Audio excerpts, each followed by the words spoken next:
আলাইকুম। সবাইকে জানাই ভালোবাসা ও অবিরাম। আজকে আমি আপনাদের কিছু কথা শেয়ার করব। যাদের ভাই বা বাবা বা আত্মীয়স্বজন যারা বিদেশে আছে, তাদের কাছে আপনারা ফোন করে শুনবেন যে আপনি কেমন আছেন? তারা বলবে যে আলহামদুলিল্লাহ ভালো আছি। কিন্তু আপনি যদি পর্যবেক্ষণ করেন বা তাদের ভালোভাবে খোঁজ খবর রাখেন তাহলে বুঝবেন তারা আসলে ভালো নাই। তারা আপনাদের ভালো রাখার জন্য তারা বলে ভালো আছি। প্রত্যেকটা প্রবাসী প্রতিটা দিন কঠোর পরিশ্রম করে যখন বাসায় ফেরে, তখন তাদের দেহ বলে বিছানা দে, তাদের মন বলে একটু আরাম দে, তাদের চোখ বলে একটু ঘুম দে।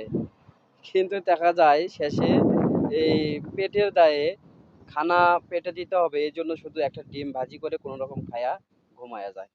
আসলে এটাই বাস্তব। আপনারা দেখবেন প্রবাসীরা সুখে নাই, কিন্তু তারপরও প্রবাসীরা বলবে আলহামদুলিল্লাহ ভালো আছি, আলহামদুলিল্লাহ ভালো আছি। এটাই প্রবাসীদের বৈশিষ্ট্য। এই জন্যই তো প্রবাসীদের এত ভালোবাসি। আই লাভ ইউ প্রবাসী ভাই বোনেরা। সবাই ভালো থাকবেন ভাই ও বোনেরা আমার। প্রবাসী নিজেদের যত্ন রাখবেন, নিজেদের খেয়াল রাখবেন। সবাইকে জানাই প্রবাসীদের পক্ষ থেকে শুভকামনা। আসসালামু আলাইকুম।